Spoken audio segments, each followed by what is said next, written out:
Drucker was born in Vienna, Austria in 1909 to an educated mother and father of Jewish descent. Growing up in the culturally vibrant climate of Vienna, Drucker was encouraged by his parents to learn from a wide range of professionals. In 1931, he received his doctorate in international and public law from Frankfurt University in Germany. During this time, Hitler was emerging as a leader in Germany.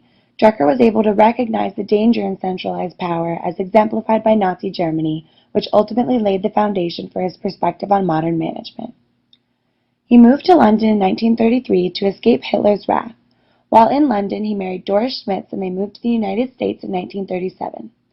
Once in the United States, Drucker introduced new ideas in management, including the idea of decentralization and viewing the corporation as a human community.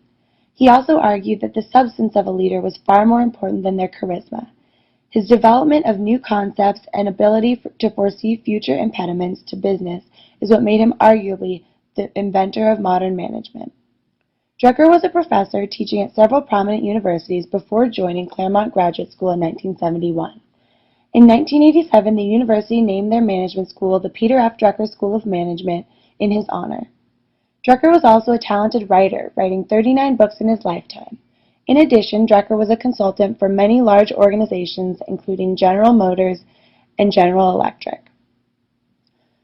Drucker spent much of his later years consulting pro bono for not-for-profit organizations such as the Salvation Army and the American Red Cross. In 2002, Drucker received the Presidential Medal of Freedom from President George W. Bush to honor his contribution to the field of management. In his last years, Drucker began to voice his concern with the capitalist business model was becoming plagued with morally and socially unforgivable acts. He was not afraid to question a model that he had helped to build himself. He had always operated on his personal convictions and values. Skills one can acquire, values no. And the people I've seen who are really unhappy are in a position where the values of the organization don't fit them. Peter modeled what he taught. He was a mentor of leaders. But the antidotes to those three great traps of leadership are integrity, humility, and generosity. And Peter modeled all three. Integrity means it's all integrated. What you see is what you get. That the way you act with your children is the way you act with your employees, is the way you act with your friends on the golf course and everywhere else. That you don't wear masks, you're not a hypocrite, you're not a phony, but you are the real deal.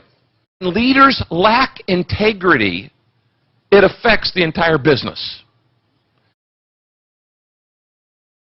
Peter was wise enough to know he could learn from anybody, and he was a master at asking questions.